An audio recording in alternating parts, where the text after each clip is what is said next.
Welcome to the Undisputed Podcast. I'm your host, Jenny Taft. This podcast is the full show from today's episode of Undisputed from start to finish. They've got a busy slate, so Skip, Shannon, let's get to it. Welcome to Undisputed. We are live from LA. I'm Jenny Taft here with Skip Bayless and Shannon Sharp, guys. How are you doing over there? Yo, baby bird. Oh, I saw. Baby bird. Well, even he dismissed that as lucky. The game of the night was the Clippers with no Kawhi and no Paul George and no Marcus Morris. They pulled off a miraculous comeback. That's all anybody was talking about. Did we feel it? No, Detroit. Really? Yeah. It was unbelievable. You ought to be ashamed of team, Reggie Jackson. You ought to be ashamed of yourself. This team is special. I mean, Really? a little Yeah. luck. It doesn't matter. It still got it done. Okay, we're going to talk about that later. I promise, guys. Keep the energy. I want to begin, though, with Justin Fields. He participated in his second pro day yesterday with several NFL teams in attendance. It was less than a year ago when he was the consensus number 2 QB in the draft, but some reports now have him going outside the top 3. And an article yesterday pointed out that some of the Ohio State quarterback's latest critiques have been familiar to those unfairly put on black quarterbacks. So, Shannon, do you believe race is playing a part in his draft evaluation right now?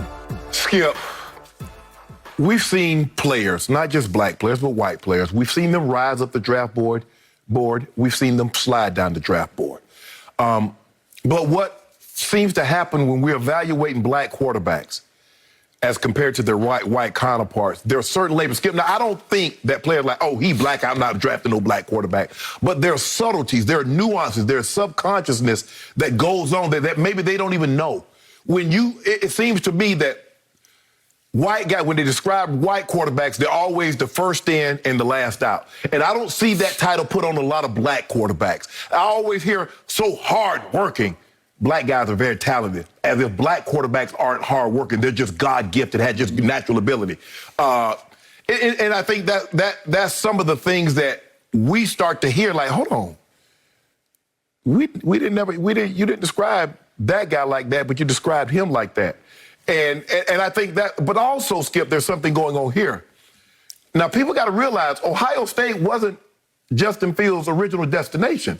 He did go to the University of Georgia. He did. So are they talking to people at the University of Georgia and getting information that they didn't get from Ohio State?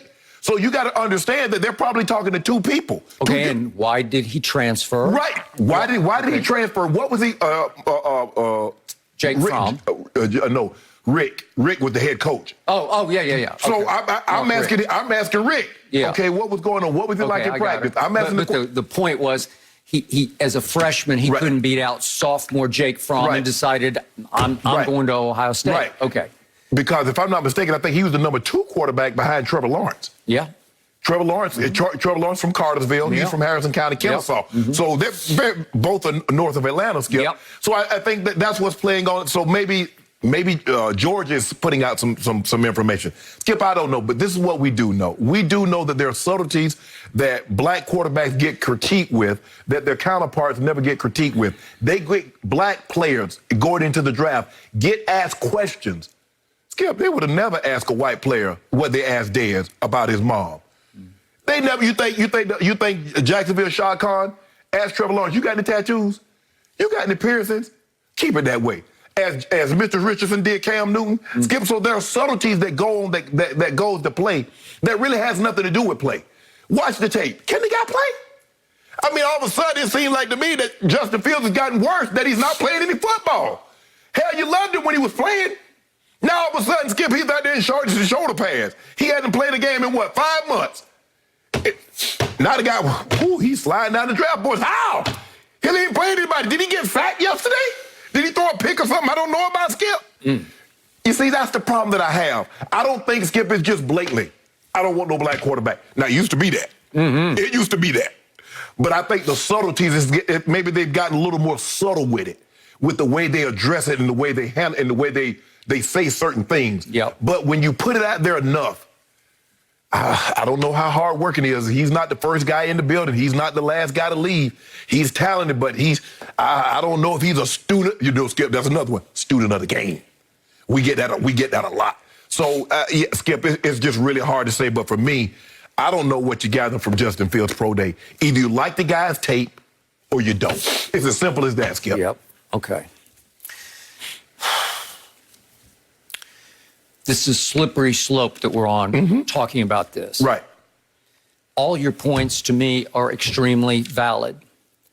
Does racism still exist in NFL executive offices and draft rooms? Yes, it does. Yeah, because it still exists in society. And Okay, football is a microcosm of society. It is a microcosm. Does it exist the way it did when I first started covering the 1970s? No, it does not. I told you my Doug Williams story. I spent a week with him at Grambling. I thought he was going to be the first pick in the draft. I'm talking to several GMs. One told me he doesn't have the mental capabilities to play in our league. And he fell to the Tampa Bay Buccaneers at 17. And I was dumbfounded by that because, seriously, he was the best quarterback in that draft. And seriously, he went on and became the first black quarterback to win a Super Bowl for Washington. Correct. Okay. I'm pretty sure times have changed from those days. But now we get to Justin Fields. Okay, first point of order that I would like to make is I will not be at all surprised if Justin Fields goes second overall to the New York Jets. Won't surprise me a bit. So it's too early to say his stock fell. That's a media narrative, for sure. We don't know if his stock has fallen until you can't trust it until it falls. If he's the one who gets stuck in the green room on draft night like Aaron Rodgers did, you got me. Okay, then we'll have this discussion again. Okay. Has racial sensitivity in this country been greatly heightened over the last year or so? In my view, yes, greatly heightened. I underline the word greatly because I think we've gone through a great period of enlightenment thanks to Black Lives Matter. And unfortunately, because so many unarmed black men and women have been shot down by white cops. We just saw another one. Right. It was an accident.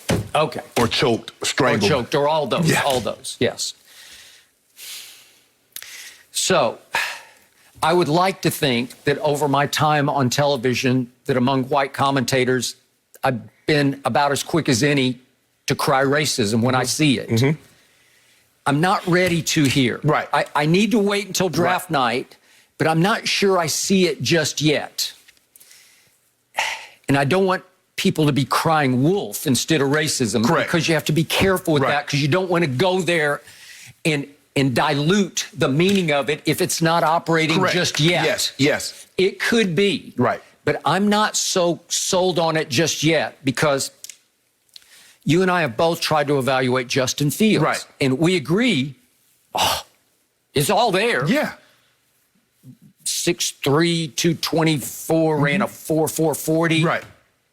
Nice arm. I'm not saying it's like a rocket launcher, but it's a nice arm. It's way above average. You don't need to have Patrick Mahomes' arm. No, because none of these kids do, except maybe Trey Lance. I'll get to him in just a second. He's the closest thing to that.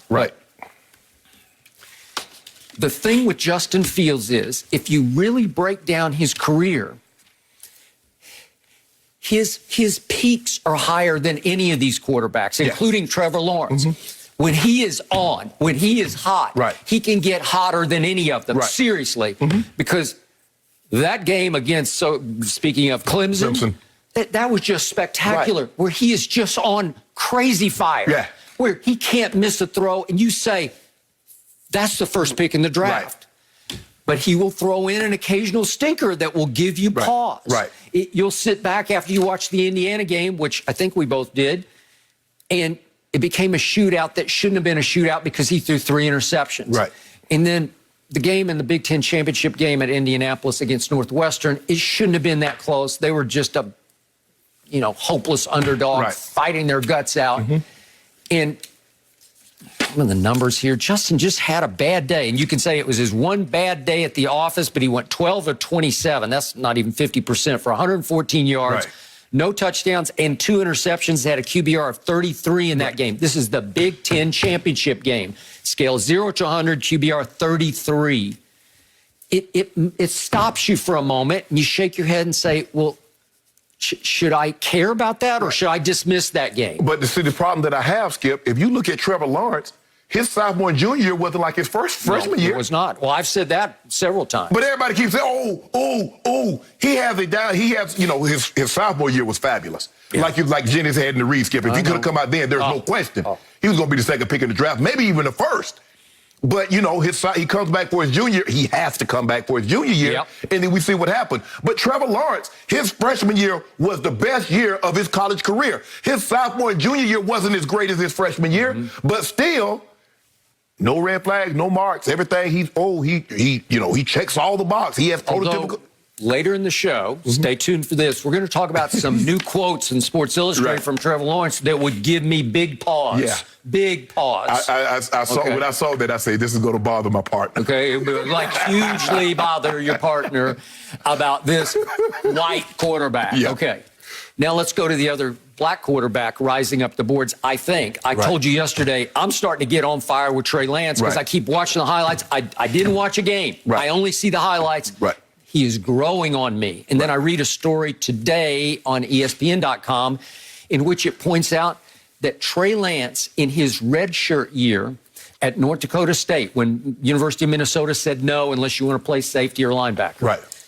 And he was so possessed, so obsessed with becoming an NFL quarterback that in the offseason, he was watching NFL tape. So let's not disqualify him stereotypically as a guy who shows up late and leaves early. He's the flip side.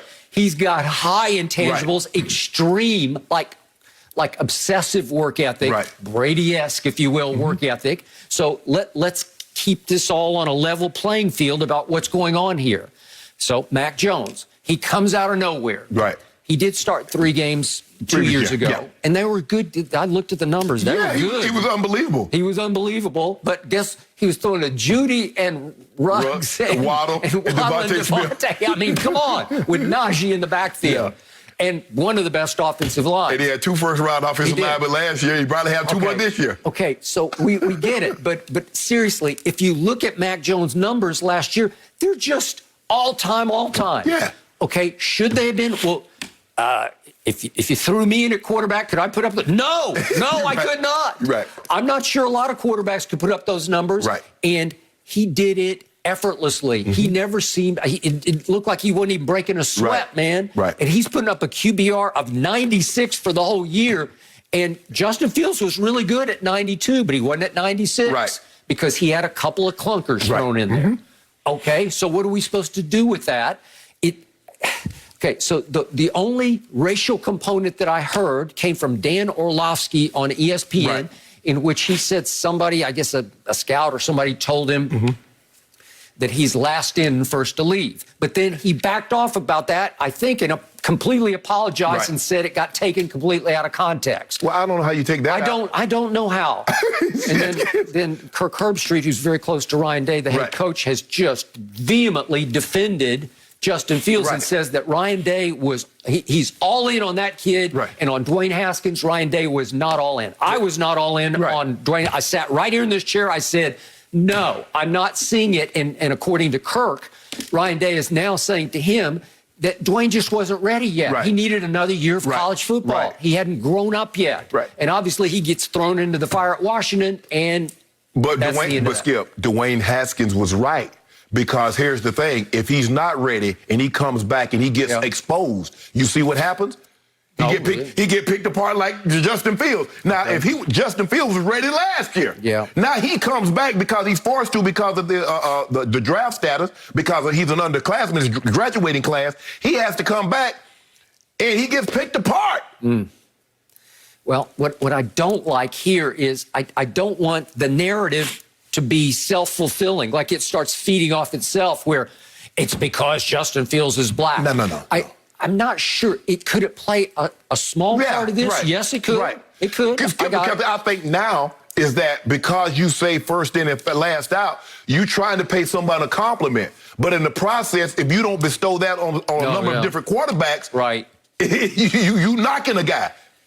Okay, so I brought this up the other day, and I'm going to bring it up one more time, just for context in our discussion. Okay. 5 black quarterbacks have been picked first overall in the draft. Last one was Kyler Murray, who I was a huge fan of. Right. And I think he works his little tail off to get back. I mean, he is a hard worker. He's last out. Okay. 10 black quarterbacks this is all since 1990, have been drafted in the top 3 of the draft. Right. So let's keep that in some perspective. 23 black quarterbacks have been taken in the first round. So it's not like the league is rejecting black quarterbacks, because it hasn't. No.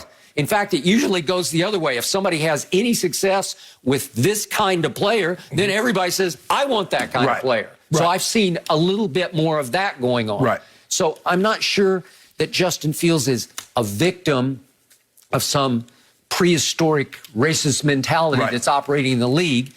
Maybe, but I just want to reserve some judgment here. Yeah, you should. I don't want this to be a runaway train of, oh my God, it's obvious why he's falling. No. Because A, I'm not convinced he's falling, and B, I'm not convinced it's because he's a black quarterback. Skip, because if you look at it, because there weren't very many black quarterbacks to base it on, it was easy to, like, nah, we good. We just take what we know, which is the white quarterback.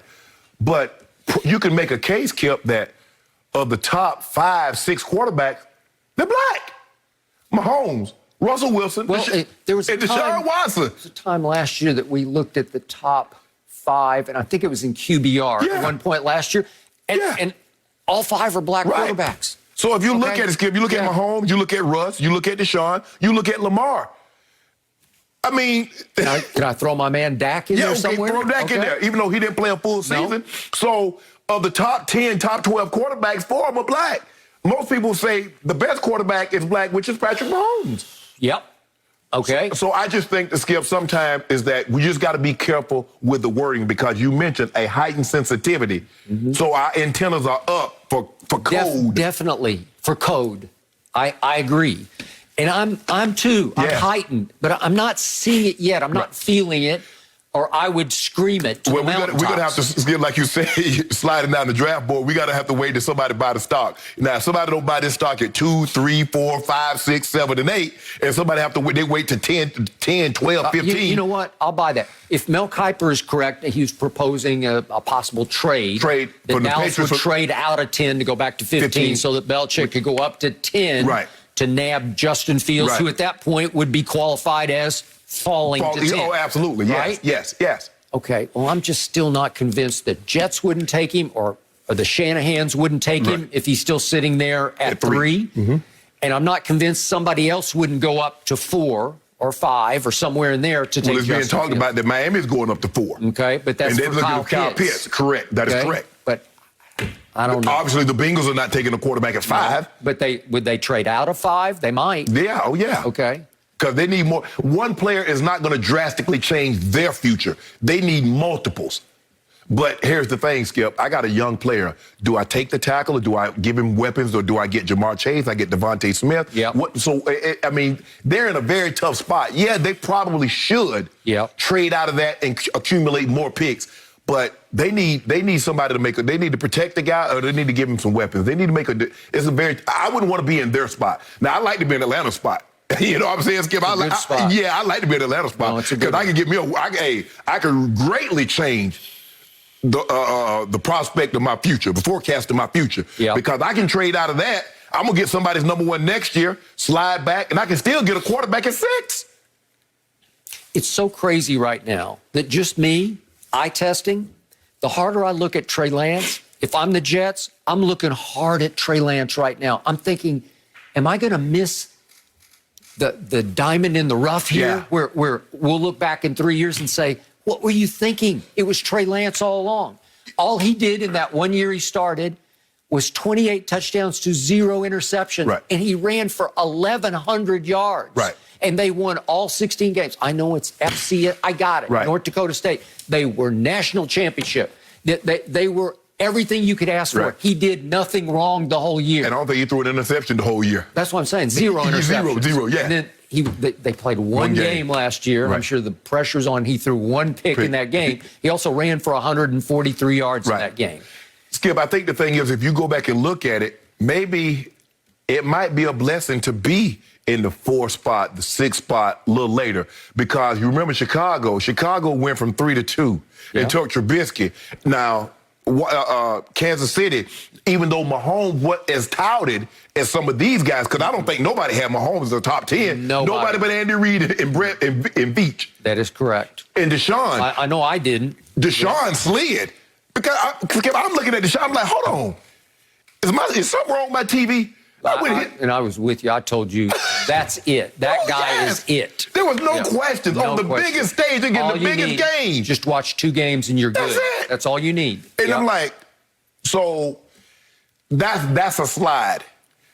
For me, I'm with you on this one. I'm going to see what Deshaun went 12. 12. Yeah. And they had to trade up. They traded up to get him. They did. For me, Skip, I want to see where he ultimately spot he's drafted in. But as I tell all the kids, and I remember on my podcast, I had Devontae Smith, it's not how high you go, it's actually where you go. Because for me, Skip, I was the 192nd pick in the draft. Yep. But I went to one of the 3 teams that had the H-back position, the Broncos, Washington, and San Diego. So only 3 teams, I think it was like 28, 29 teams back then. Think about that, Skip. I could have went, but none of those teams in the first 3 rounds going high had an H-back position. Went to the right spot. So Justin Fields, although I know it probably be hurtful that you're not a top 5 or top 2 pick, but landing in the right spot, because Mitchell Trubisky, I don't know if he was warranted to go there. I think they overdrafted. And Skip, you do that a lot with the quarterback position because that position is so important. But what we know, 45% of them going to fail. So in this draft, 5 of them in the first round, 2.5 to 3 of them going to be terrible. Not going to be good. Probably closer to 3. Yes. It is. That's what history will tell you. And I'm going to remind you that your man, Aaron Rodgers, fell all the way to 24. Yes. The runaway MVP last year at age 37 went 24th in the first round. After a lot of people were saying, is it him or Alex Smith to go 1 to the 49ers? I'm trying to think, Skip, how many number 1 overall pick quarterbacks in the Hall of Fame? Elway, Aikman. Yeah. There's one. Bradshaw. Yeah. But for the most part, look at Montana. Montana went in the 3rd round. Oh, Peyton. Peyton is the other one. Yeah. When you think about it, Skip, look where Montana went. Look where Brady went. Look where Drew Brees went. Yeah. Roethlisberger gonna be in the Hall. Roethlisberger was outside the top 10, if I'm not mistaken. It is the most inexact science in all of sports. All that was Skip. Think about it. As soon as this draft over, they start compiling 2022. So all the resources that they spend, all the film that all these guys watch, and more times than not, they get it wrong. They do. I got it. Well, we will wait and we'll see. It's 13 days away. Yeah. It's like weathermen. They predicted the weather. I predict he's going to be good. Nope. I am so looking forward to Justin Fields getting into the league and wowing everyone because that is the true sense that I have about the quarterback. And like you guys know, I mean, I am around the Buckeyes a lot. I've covered them more than any other team. I never once heard, I had to hold back. I never once heard the last in, first to leave about Justin Fields. Never once. No coach, no player, not even an off the record comment. I talked to him a lot over the year. I think he's motivated. I think he has a chip on his shoulder. It was an unfinished business theme this season, and they had their challenges, Ohio State. So let's just wait and see. And then when that day comes and we see Justin Fields in all of his greatness, we can all remember this. So no mercy. Jadeveon Clowney is signing a 1-year deal worth up to $10 million with the Browns. During a virtual press conference yesterday, Clowney expressed his excitement and high expectations for himself, saying, quote, with my potential and the way I play the game, if I can stay healthy, I shouldn't be far away from being Defensive Player of the Year. So, Shannon, on a scale of 1 to 10, how much impact will Clowney have on the Browns' defense? 5-ish. 5-ish? 5-ish. Okay. Not impressed? No. Skip. Clowney's going into his 7th season.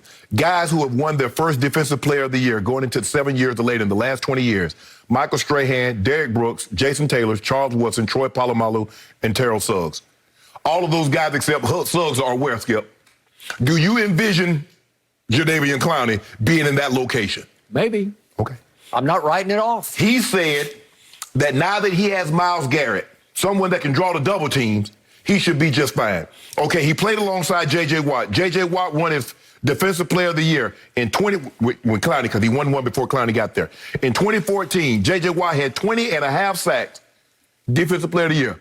Clowney got hurt after 2 games.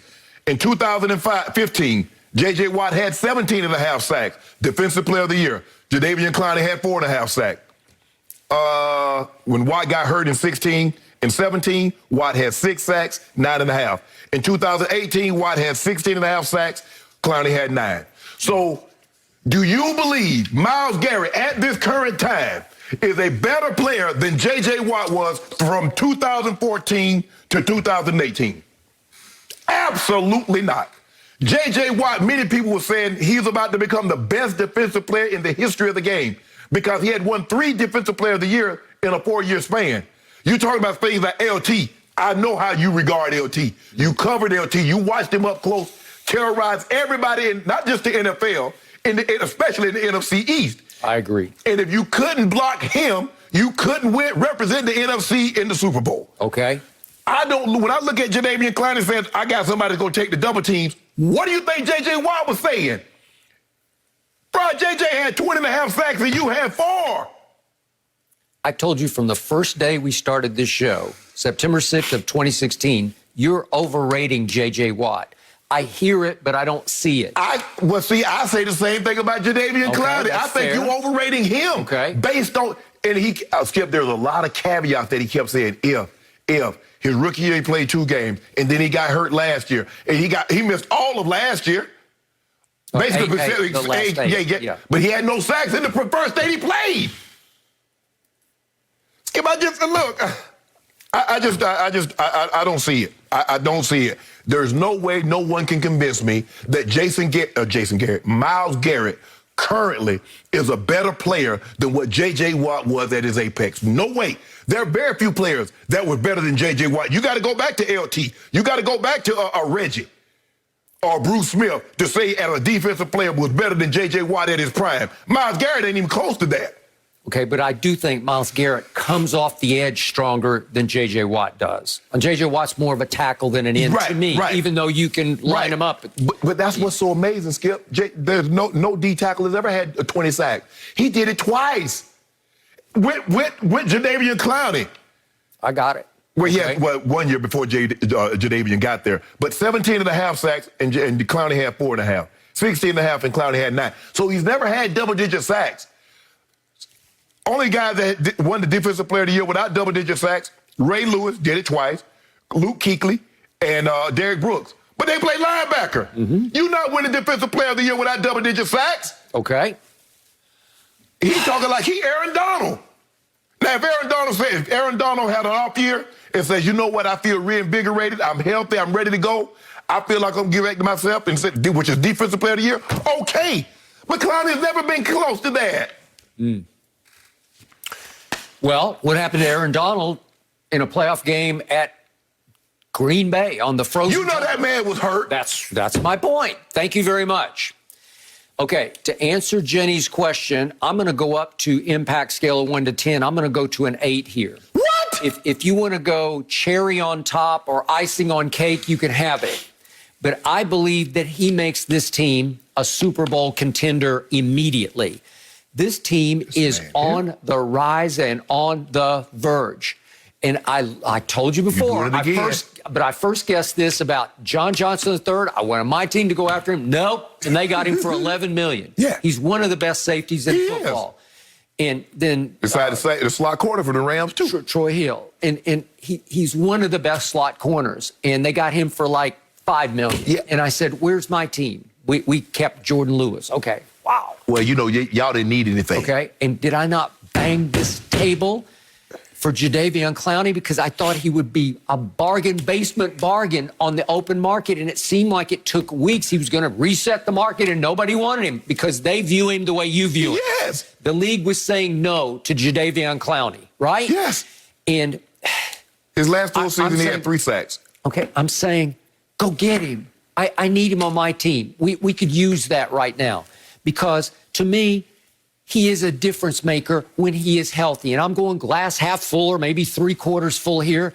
But as he said on his Zoom interview yesterday, the funny thing I tell people about my career is it started off slow because my first game, I got hurt. His first game for the Houston Texans, he shattered his knee and ended up soon after needing that microfracture surgery, which, as you know, it is no good. It's hit or miss. It is career-threatening. It's hit or miss. It is. And since then, he's never been quite right. He said, I made 3 Pro Bowls, and it's funny because I ain't never really been all the way healthy, and I agree with that. So if you tell me he's never going to be all the way healthy from this point on, you got me on this. Because remember, Penny Hardaway said he had that surgery. He was never the same. Was done. Now, Bruce Smith had that surgery, and we know Bruce is the all-time sack leader with over 200 sacks. If I'm not mistaken, my friend Rod Woodson also had that surgery. I think he did. Yeah. So, Skip, is hit or miss, and people don't understand. I mean, but they basically go in there and they drill holes and they let the blood seep down and it heals itself. So it's very hit or miss. It's hit or miss.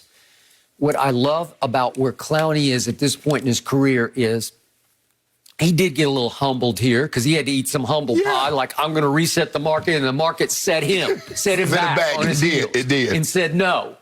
And it left the one team that offered him the most money a year ago. They offered him much more money a year ago. Right. And he chose Tennessee, as he said yesterday, because the Browns were the Browns. Right. And they were still losers in his eyes because it was a clown show of coaches and coordinators. And plus, Skip, he went with Vrabel. Vrabel was his position coach. He was his defensive coordinator. He had his best years with Mike Vrabel. Okay. So let's go back to something I know. Maybe I can get back onto that track, and then maybe I can reset the market. Okay. He has extreme ability. Oh, God. And he just turned 28 2 months ago. So you can't tell me he's too old or the tank is empty or whatever. It's just not. No. And if he refills that tank, and if they get him back on track, he can make a difference for this team, because Andrew Berry, for him, I have great respect, because he's building a powerhouse, man. Every move he makes, I sit back and say, way to go. Right. That's good. That's good. That offense, as you know, it's loaded. Yeah. I mean, I thought Baker came of age. You're not sure about that. Start with that offensive line. Okay, the offensive line is number one. And Odell is still there, and they keep talking about we're gonna figure out how to get Odell back in the middle of this offense. Odell need to walk. Y'all need to move on. Skip, it ain't work. I wish they would, but the point is, he's still there, and Jarvis is still there, and they got 3 good one. They got 3 tight ends, and they don't have 1 running back. They got 2 really good ones who do very different things, but they can hurt you in so many ways. Yes. That's an offense. In this defense, when you added the safety and the slot corner, and they still got Grant Delpit, and they still got Greedy Williams and Denzel. Denzel Ward. But they got a nice team. And they had Tack McKinley to rush the passer, also be in the rotation.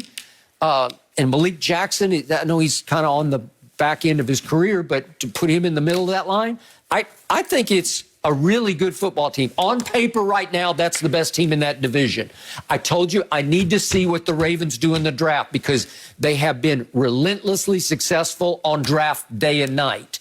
The Ravens are the Ravens. Okay, well, that's why they are. And Ozzie still has a big hand in the Ravens. He does. And he has as great an eye for talent as anybody I have ever seen in this league. He is extraordinary at how he's been able to draft. See Lamar Jackson.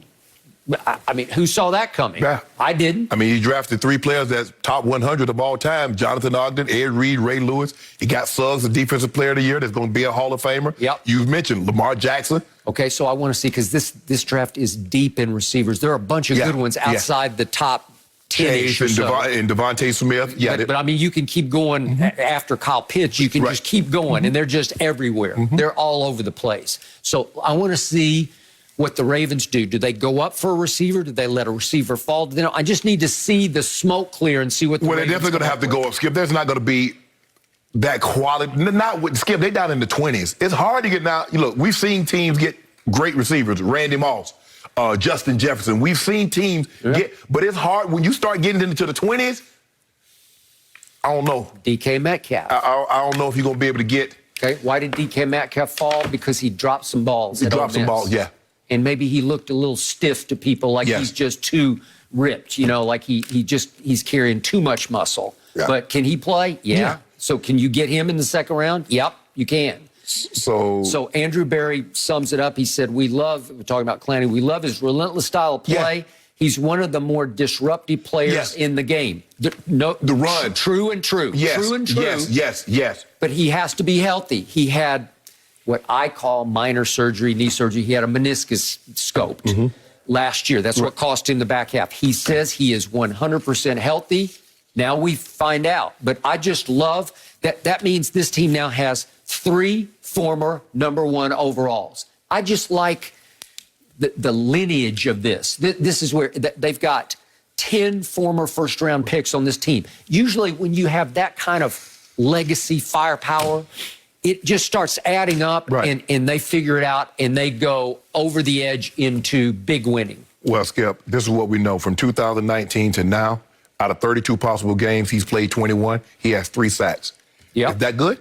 Okay, but I told you, your favorite website, Pro Football Focus, they liked him a lot last year in the brief time that he played because he can stop the run. Yeah. He's a dominant run stopper. Skip, I'm paying that kind of money. I need to get the quarterback. Right. You didn't have to pay him that much. Skip, they played him, Tennessee played him $14 million. Tennessee did. Yeah. No, I'm saying Cleveland. They played him $10 million. Still I don't know what the base is. It hadn't been reported yet, but it's probably like 5-ish to get to 10 with incentives. Well, Skip, if that's the case, when he got J.J. Watt on the other side, he should have been wrecking shop. Okay. He should have been dead like a bull in the china shop. I just got a feeling he's going to have a year. He's going to have his best year. Okay. Well, I hope you're right. I hope you're right. I don't think you do, because now you're dug in that Ravens. that you would look wrong. Ravens. Browns. Yeah, the Ravens, Baker. Browns. This is going to be interesting for us. Oh, so you like Baker over Lamar, huh? Yep, I do. I told you that yesterday. I'm not backing off. I liked him going into the draft. I like him now. Yeah. Is it okay? I'm already looking forward to the season starting.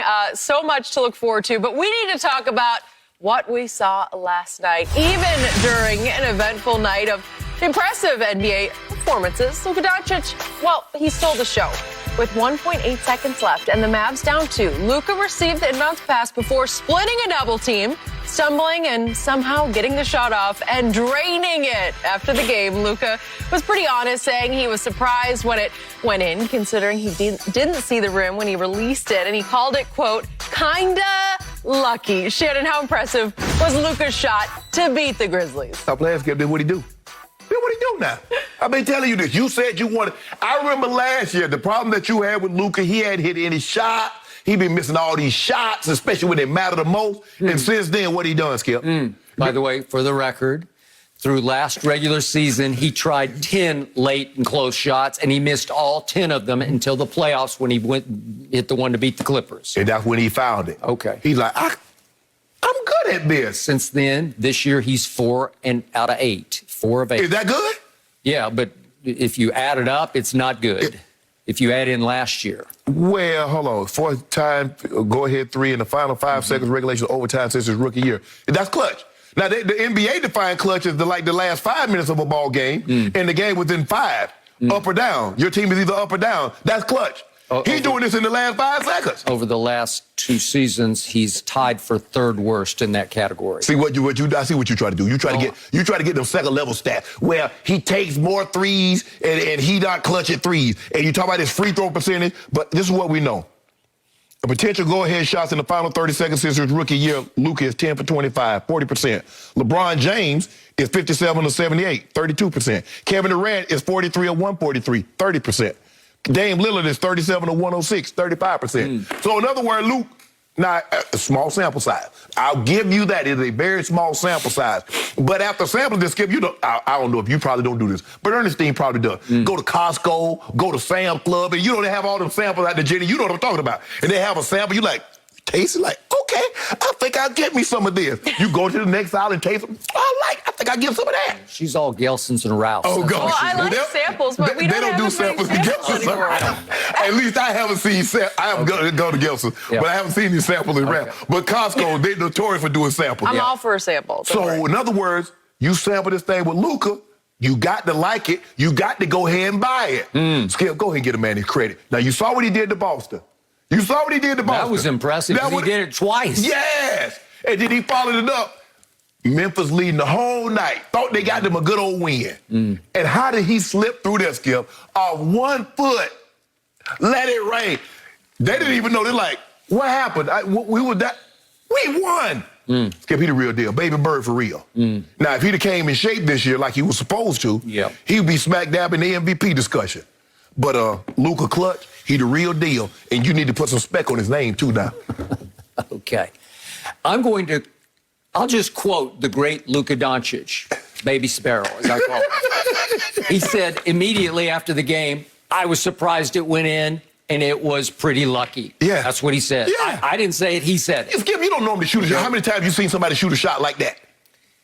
He shot a runner from the three-point line. Who shoots a runner from the three-point line? Because he had to duck under two, especially Valanciunas, and just shoot a runner. Yep. Here's what I have concluded about this young man. He's still a very young man. He's better at making trick shots than conventional shots. Because as a conventional three-point shooter, he's not very good. That's why I can't go Baby Bird, as in Larry Bird, because Larry Bird could shoot the lights out, as you know, because he was your favorite player growing up. And how you could compare this man to that man is blasphemy to me. I fear we're going to get struck by lightning inside this studio. The man only 21. Okay, isn't he 22 now? Yeah, okay, 20. But Skip, you realize Bird didn't get to the NBA till he was 23. Okay, and this guy played 6 years of pro basketball in Europe. He was a baby. Yeah, he was. WWTF, he was a baby. Baby pro. Okay, now let's look harder at what really happened last night. What happened? Okay? If we could see these two shots. Late in the game, he takes 2 threes, if we could see them, and he missed both of them. With 3:50 left and then 2:19 left, he shoots and misses a 3. And then we're going to see another one. He's going to shoot another 3. This is in the late and close game. It's not, it's not the end of the game, but that's 3:50 left and 2:19 left. He misses 2. And guess what that made him for the game? 2 of 9 from 3. 2 of 9 from 3. So he's doing it again. Lately, he's been on an unclutched run. He's on a slide. He's on a slide. He has been very shaky. Over his last 5 games, he's 11 of 42 from 3. That's 26%. That ain't good. So 2 of 9 at that point. And then let's see what happens. With 3.2 seconds left, he goes to the free throw line, and he is a sorry free throw shooter. Not quite as bad as LeBron, but this is the cut it to 1, and he missed it. And guess who gets it? Grayson Allen gets it. And I'm like, oh, that's ball game, because this guy's 91%, Grayson Allen. And he goes, that pressure. Gulp. Yeah. And here he goes again, and he's shaking his head. He's got another one. This is huge. This at least forces overtime, and he misses that one. And that set up a 91% free throw shooter, missed both of them. Yeah. That set up what happened at the end. So Luka, who as a free throw shooter is 73.7%. That ranks 85th of 111 qualified. As a three-point shooter, he's 36.4%. That's 111th of 159 qualified. And by the way, he's taken the 9th most threes in the league. So he's high volume, low make from 3. And I don't love that combination for the Dallas Mavericks. It's one reason they've been struggling. That was a huge win. They should have lost that game. And you know who I was most disappointed in? Your man, Ja Morant. I love Ja Morant, but I didn't love him before the draft as much as I love Zion. We did this debate 500 times on this show. You said you would take Ja over Zion. Yeah. I don't think you would do that now because it's clear Zion is transcendent. He's transcendental. He is a life-changing talent. He's been phenomenal. All right.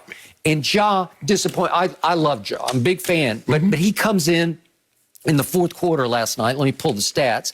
And he plays the last 6:37 of this game. He's got, if you're the point guard for Memphis at home, you got to get this game home because you've got it in the palm of your hand. And he goes 0 for 3 from the field and has 1 assist all the way home. Right. It's not good enough. No. And it opened the door for baby, quote unquote, Bird to do what he did. That's what he did. Well, now I'm going to remind everybody, a couple games back before in the pregame, we showed this tape. We got to show it again. He made, I think, the greatest trick shot I've ever seen in a pregame setting.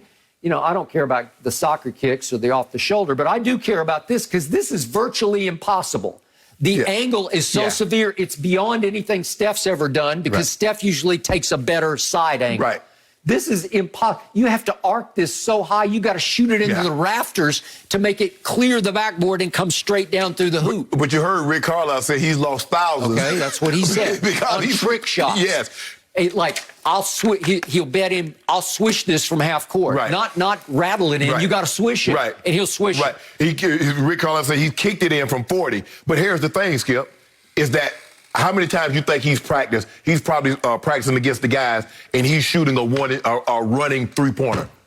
How many times he practiced? I'm not saying, you playing horse and you playing games. Maybe then. Right. No, you're not proud. I'm just saying, he's trying to get a letter on somebody. Okay. And that's what you do, Skip. You try anything. Which is why I believe he trusts himself on the trick shot more than he does. Right. If it's just a conventional catch and shoot or step back, dribble step back, right. Yeah. I don't think he trusts himself. But this was made to order because it's 1.8 seconds left, and he has to duck under 2 Grizzlies, including a 7-footer, to shoot it on the move, running forward, which is it's hard. It's hard to gauge that. You don't normally shoot runners from that distance. You shoot runners in the lane. So again, if you're running into the shot, you know how hard it is to think, how hard should I shoot this? Exactly. Should I leave it a little? Should I take a little off this? And he swished it, Skip. He swished it, and he is running and could have caught the swish. You know what I mean? If he just keeps running, he should have caught the swish, which is who's ever caught their own swish on a 3-point shot on a game winner. Now, that would have brought the house down, Exactly. right? It reminded me of that shot that LeBron hit. Remember LeBron called game against Toronto when he kissed it off the glass, that angle? You remember that? He lucked it in. No, He did not call glass. He called back. He called glass. Where he fell out of bounds. Yeah. It was the luckiest shot ever. He got to run and start on him. In the playoffs. You got to run and start. No, he fell out of bounds. He fell into the 3rd row. But Grayson Allen missing those free throws remind me of somebody else I know. That was a great free throw shooter. Knees was knocking. Who? I don't know who you're talking Game about. 6. Game 6 that made Ray Allen's shot possible. He was 18 years old. He was 18. You're talking about Kawhi Leonard. No, he wasn't. He only missed 1. Grayson Allen missed 2. Well, so you know what? Grayson Allen has impressed me. He became a pro basketball player. I know he's got all kinds of he started doing dirty shenanigans. I know. I got it. He's still doing it. But he plays a lot of minutes for this team. Yeah. What did he play last night? Grayson Allen played 34 minutes and 30 seconds. Yeah. So he's a contributor. Yeah, he had 30 the other night. Yeah, he's playing well. For a team that's now a game over 500. 2 games over 500. Well, Jackson has been hurt the whole year. Got hurt early in the season, so their lineup has been, hit or miss. They're good. They're decent. They should have won this game. Yep. They had this game under control, and then somehow it got away from them, and that's what happens when you you don't put a team away, Skip. A team might be. I just watched what the Celtics did to the Nuggets. Yep. Skip, the Nuggets in control of that game. They up 18. Totally agree. And how the hell you let somebody go on a 31-3 run? Can't. And I'm like, you never used to see that when back in the 80s and the 90s. Teams didn't go no 31-3. Nope. You got down by 20, it was pretty about me. Every maybe 2 or 3 games a year. Now teams get up by 20. It's a ball game in the 4th quarter. Well, it's good for the viewer. Yeah. Right? But old baby Bird pulled it through. He got a couple of more of them in him, too. Does he? Yep. Against the Clippers, for sure. I just hope he makes the playoffs the way they've been tumbling. They had tumbled all the way to 7. Knowing Mark Cuban, they might go ahead and go down to 11 because they don't want to be in the play-in tournament. Well, I don't know. Well, even Lucas said the other day he's got no use for it. Yeah. Okay, well, then watch it from home. No. Hold on. Skip, he talking. He like you play 72 games to get into the playoffs. You shouldn't have to play another 2-3 games to try to get to the playoffs that you had 72 games to get in. I get what he's saying, but the NBA is like trying to recruit some of this money. And they saw the play-in last year, Skip. It was fun. The Memphis-Portland, Skip, they came down to like the last shot. Loved it. And so they're like, well, let's add a couple, kind of like the NFL, Skip. What they do? They add another playoff, team. So you know what? Speaking of baby bird, quote unquote, if the NBA decided its championship with a horse tournament, he just might be the MVP and win it all by himself. You got to go to be Mike Conley. You know, Mike Conley got some tricks in his bag, too. I don't know if he has more tricks than this guy. I like to see him and Steph. That's what they should have. Maybe they should do the way with the dunk contest and have a horse contest at the All-Star game. I'd watch it. Or a pig, Okay, do pig. That's fine. All right. Yeah. Good. Like it. I got, now that I think about it, O'Brien, because he can throw it from one end to the other and swish it. No mercy. Well, Brett Favre said in a recent interview that he believes sports need to refocus on the game itself and not on politics. The Hall of Fame quarterback said, quote, I want to watch all the important parts of the game, not what's going on outside of the game. And I think the general fan feels the same way. I can't tell you how many people have said to me, I don't watch anymore. It's not about the game anymore. And I tend to agree. So, Shannon, What is your reaction to what Favre said here? Nothing really. Typical white conservative male that's stuck in his own little world that doesn't give a damn about anything that doesn't impact him. You would think Brett Favre, born and raised in Kill, Mississippi, does any place in America have any more racist history than Mississippi? But Brett Favre is unaware. You see what they've done, Skip, if it's an issue, they've made it political. Damn politics, right and wrong. Can you see that, Brett Favre? Right, wrong. Take politics out of it. Because that's what they've done. They've turned it into an issue. Oh, it's politics, it's politics. For the longest time, white America and black America, we've succumbed to it also. If we made money, if we were well off, we would say, damn, about the other blacks that got left behind, that's undereducated, underemployed, underhealth cared for, that face racism that we per se might, because we're athletes, because we're prominent figures, might not see. Okay, just let it go. Yep. But now today's athlete says, hell no. That's not good enough. You can't pay me enough. LeBron James said, you can't pay me enough money to shut up. These other athletes say, you can't pay me enough not to speak out when I see it. Politics aside, it ain't about politics. It's about right and wrong. And this is what I'm starting to see. He didn't say he didn't criticize J.J. Watt when he raised that money for Hurricane Harvey. He didn't say a damn thing. But see, what we're starting to see, America, is that if it doesn't impact white America don't give a damn about it.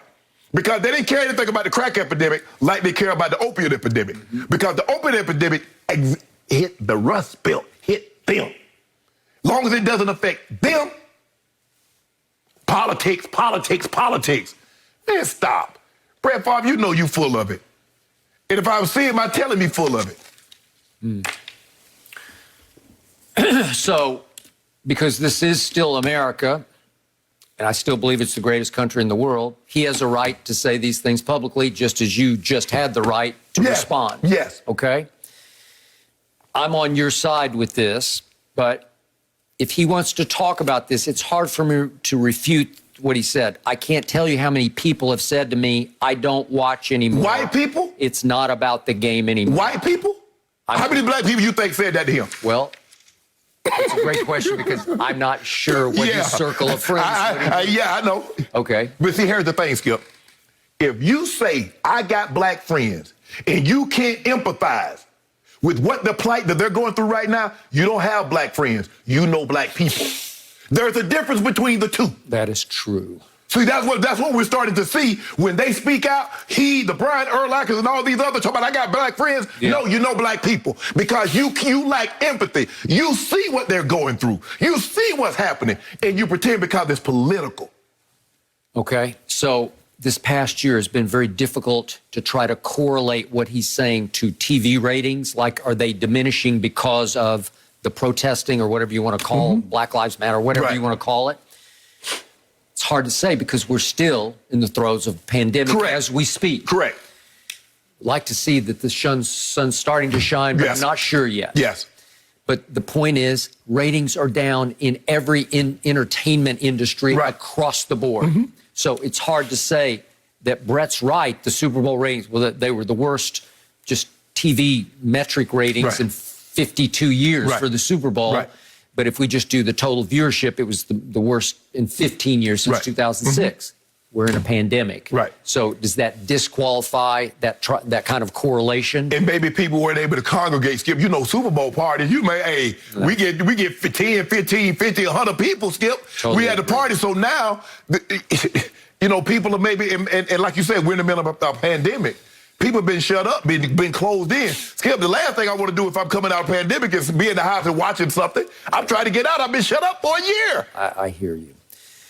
So, look, if it got to the point where LeBron James couldn't earn a living anymore because he was so outspoken on all the matters we just talked about, would he think twice about it? Maybe he would, but he's shown he still makes just as much money on the basketball court and off it, and is as outspoken as any star athlete who's ever come down the pipe. Especially the last 20 years. Last 20 years.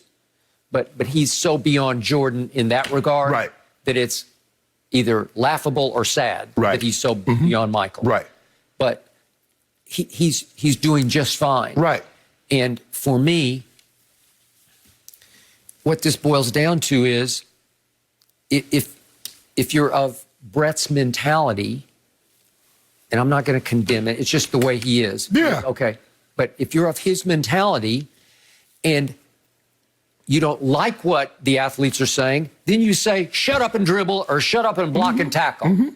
Now, if you liked what they were saying because it lined up with your political views, then you'd probably be applauding them, Of course. Okay, but right now, none of this lines up with his life view, his world view. And the people and he loves mentioning the people that's in his corner. Well, I don't watch anymore because of this, this, and this. So he wanted to make sure he got that out there, but it'd been very interesting to see. Well, Brett, how many of those people you talk to were black that say they don't watch football anymore because it's become too political? Because I don't look at it as politics. I look at it as being right and wrong. I see something right. Skip, it's what we see with the Asian. Yeah. It ain't no politics. It's right and wrong. That shouldn't be happening. They shouldn't have to go through this in America. But I guarantee you, if the majority, if this was happening to them, when did they ever stop the white hate? Good question. When are we going to talk about Jackie Robinson? I got some more points I want to make. Because that's the thing that people don't get, is that what minorities have had to go through, white America has never had to face. So they don't understand the plight that what we're talking about, that what we see with the Asian brother, what we see with other minorities going through. They never had to experience that at the hands of the majority because they've always been the majority. Yeah. And so for the longest time, they tried to pacify you with money. Well, Shannon, you on FS1. You play in the NFL. Why you care about some kid in rural Mississippi? Why you care about what's going on in New York or the inner cities of Detroit, Chicago? You making it, bro. Just shut up and just do your job. No. Because guess what? What blacks are starting to see, Skip, hold on. I'm a citizen. I pay taxes, so I can't have no opinion. I pay taxes. Shouldn't I have a say where the money goes and how I think it should be distributed? Yep.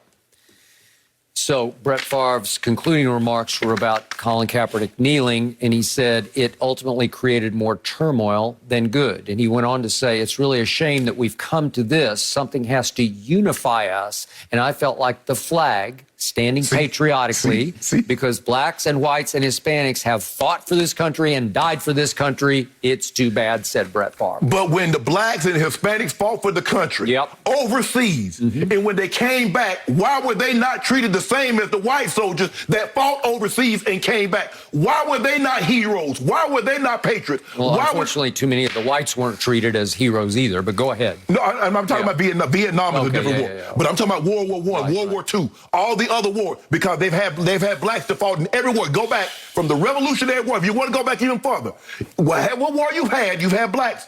But Skip, blacks couldn't wear their uniforms in public. They couldn't wear the uniforms in public. What Brett Favre doesn't know, let me give a little history lesson, Brett. Because before 1948, the military wasn't segregated. Okay? It was segregated. It wasn't integrated. Right. So guess what? When the POWs got on, they got the first seat. They got to eat before the blacks. The blacks had to go to the back. They got to eat after the POWs. So how in the hell does a POW, a person that you caught fighting against you, get to eat before and sit in better seating than the people that's fighting with you? That's black. Bet you didn't know that, did you, Brett? You did know it, but you didn't care. Because you know why? Because it's you. And you want to stick together, but you know what's going on is wrong. Yeah. That's all I see, Skip. You could say politics, okay, fine. Take Democrat, take Republican, Independent, or whatever you want to call it. Green Party, Tea Party.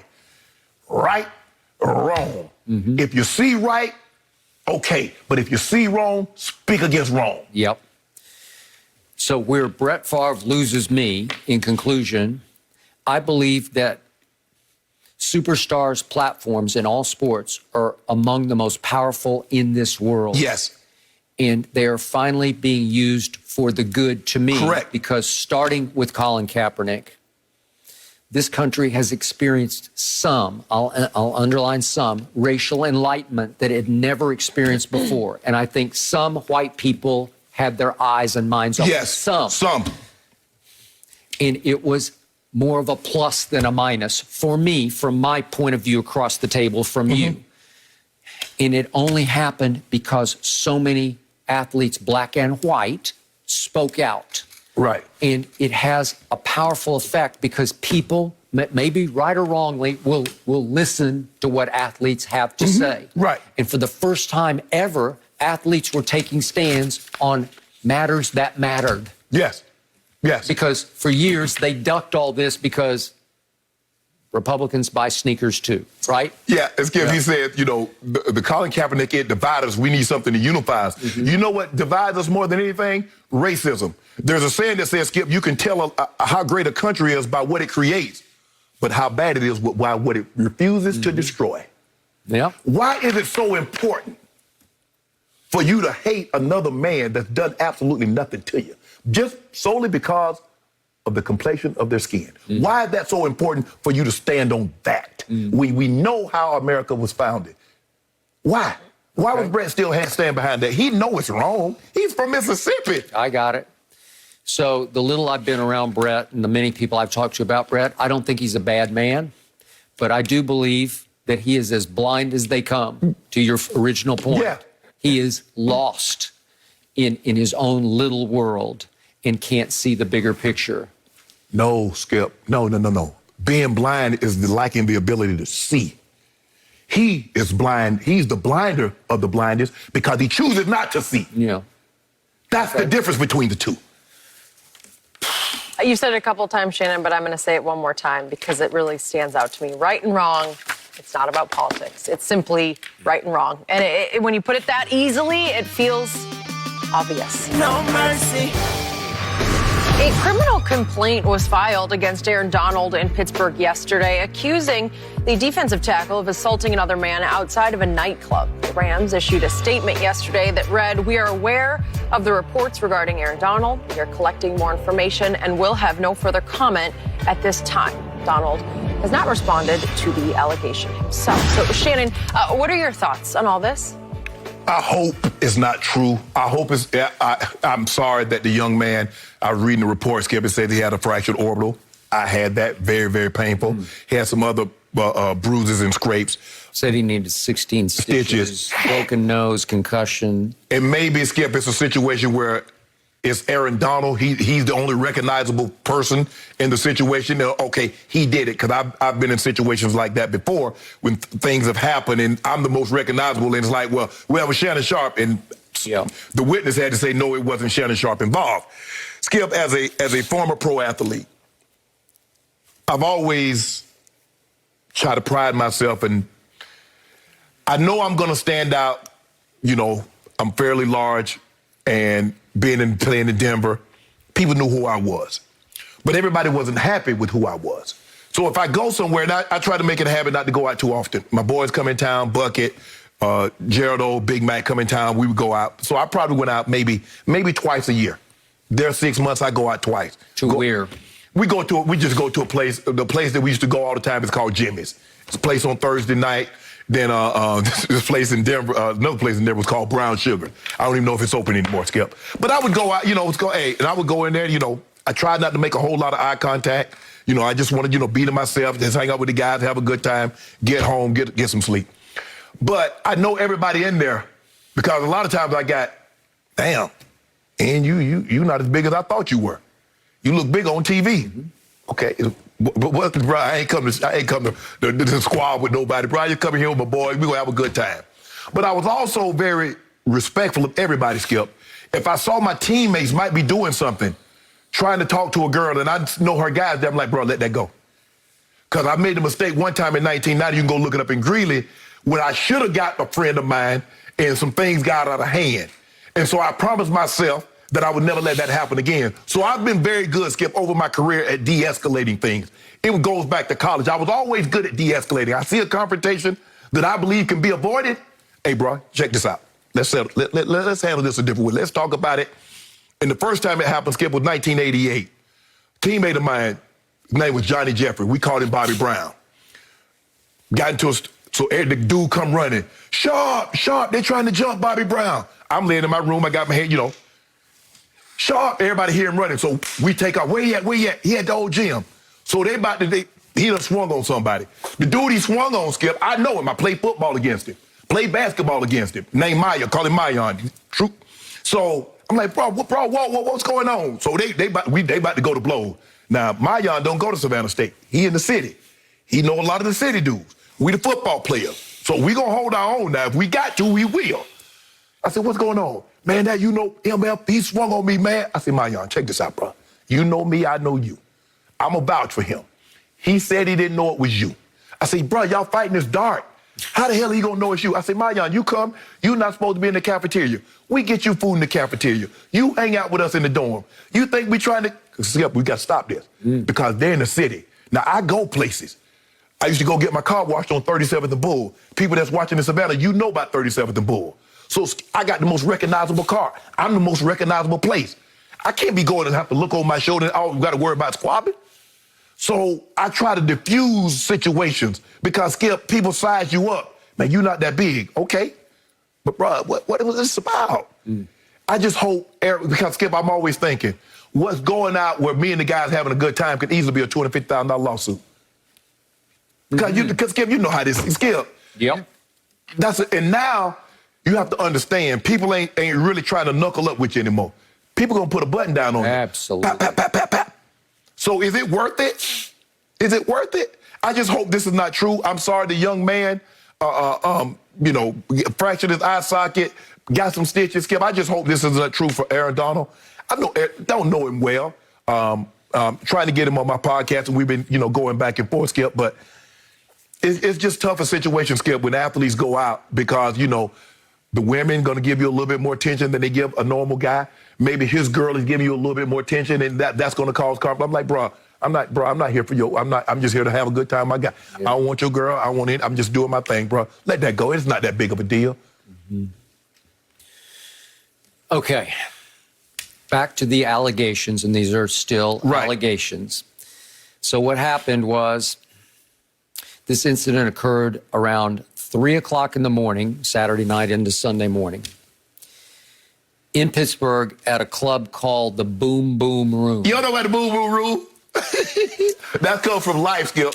Eddie Murphy and Martin Lawrence had a movie called Life, and they're in prison, and they talk about the Boom Boom Room. That's what Ray Gibson and Claude Washington, they got a place called the Boom Boom Room. So the alleged victim, according to his attorney, bumped into Aaron Donald accidentally. Who knows what happened exactly. And the incident escalated, as you could see how it would in these circumstances. And both parties, Aaron Donald and whoever's with him and the young man, were asked to leave the Boom Boom Room. So they adjourned to outside, and it re-escalates outside. And according to the victim, it escalated not on his part, but on Aaron Donald's part, and this ensued. The damage ensued. Okay, so I am back to something I have said on television for at least 20 years, and I am sure I've been written off as a stick in the mud for having this opinion, but I am so right about this.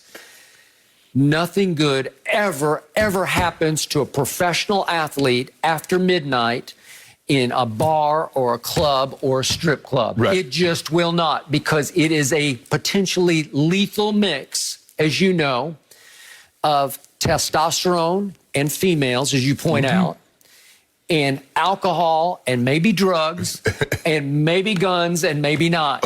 It can be a lethal cocktail of all of the above.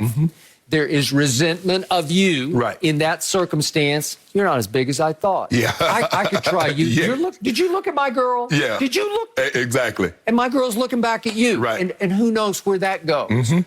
Because nobody is in their right mind. Nobody. And why? A professional athlete, certainly an Aaron Donald, the best defensive player in pro football. Some people think he's the best player in pro football. Why would you subject yourself to that kind of risk at 3 o'clock in the morning at that place? Even though you're from Pittsburgh, you went to Pitt, I got it. It's your town. It does not matter. Nobody cares who you are when they are intoxicated or high. They don't care in the end. They're resentful. They're jealous. They're ready to try you if you want to go. And it can escalate into... Quick. So quick. If any of this is true, is Aaron Donald potentially going to go to jail? I'm going to doubt it. Because I don't know that he's had any past issues at all that I'm aware of. Is it going to cost him a bunch of money? Right. Yeah, well, could. Yeah, Is it going to stain his reputation? Sure it will. Yeah. Is it worth it? Was it worth it to go to the boom boom room for that night? Will he look back and say, what was I thinking? Because to me, if you're Aaron Donald or anybody of that stature, you have to keep your partying private. You have to do it in your home or somebody else's home where you can somewhat control the crowd and the circumstance. Right? When I first went to Baltimore, me and Ray, we went to this club. I just got there. And, we go in, and the first thing, people start whistling or whispering. Yeah. Ray, that's Shannon Sharp, that's such and such. And somebody said, man, mofo Ray. We walked in, turned around, walked right. I said, nah, brother, we got to get up out of here. Because I already see how this goes. We just got there. And they already mofoing us. So it's time to go. But for me, Skip, like I said, I've always been good at de-escalating. 1992, Skip, I never told this story. This first time I told it to some friends. I got an SL. Now I'm going to meet this young lady. She's staying at a house, and so I get. I'm in Savannah. I'm in Savannah.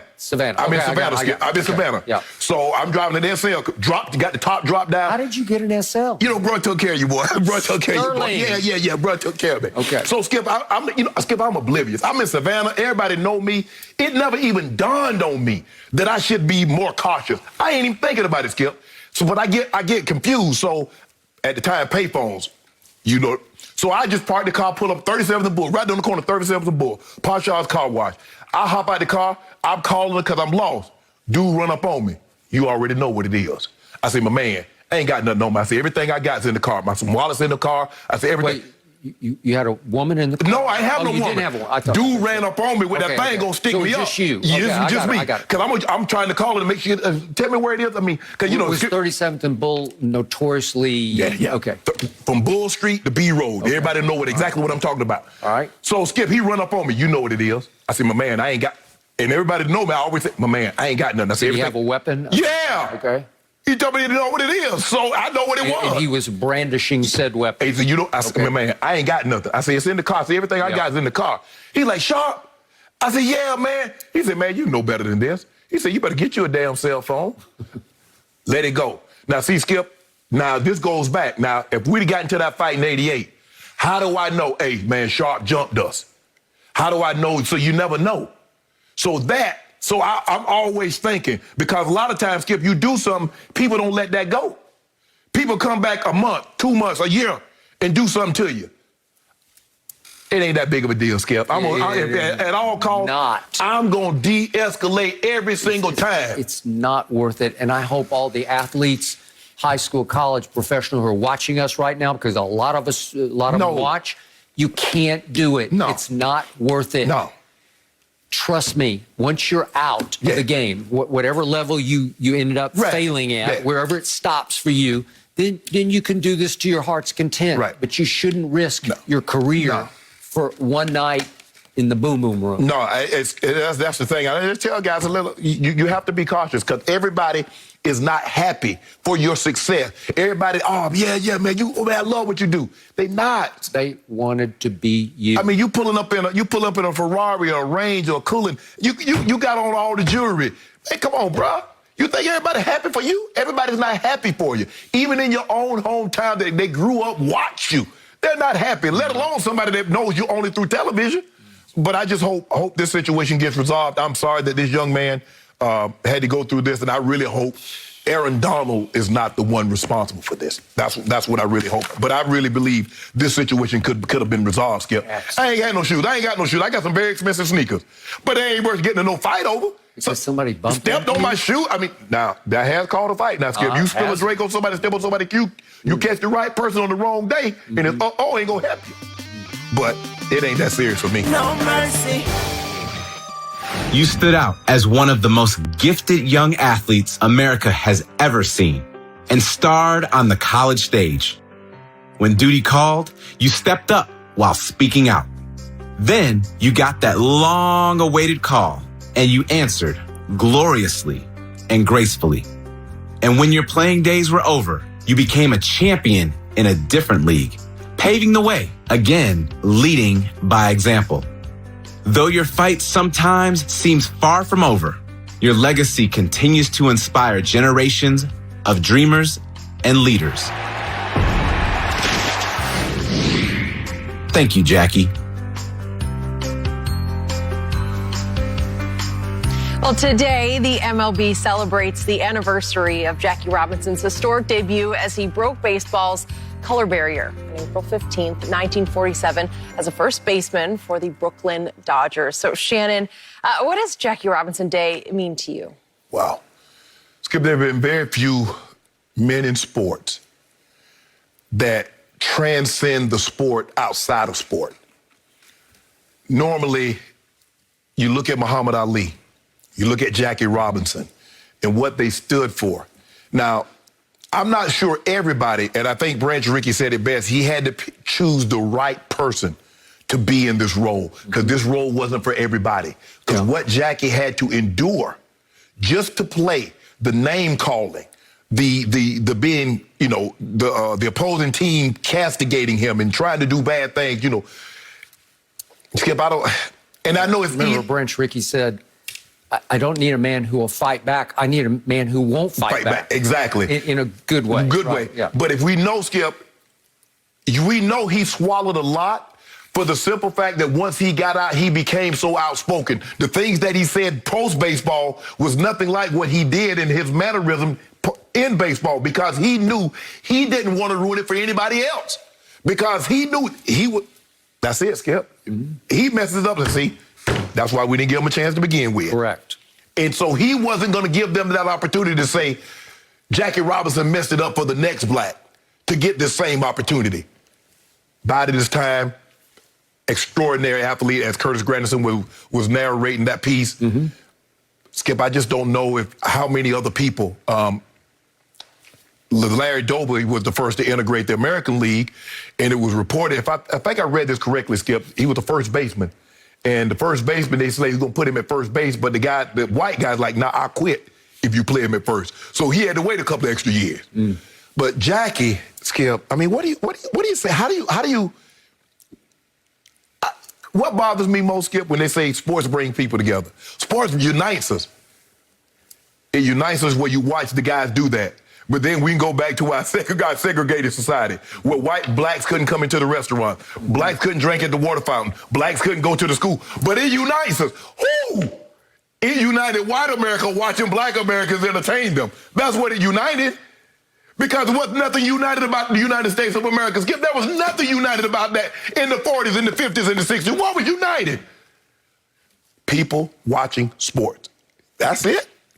And Jackie's like, you know what, hey, I'm going to do my part. Played, won the MVP, won pennant, won championships.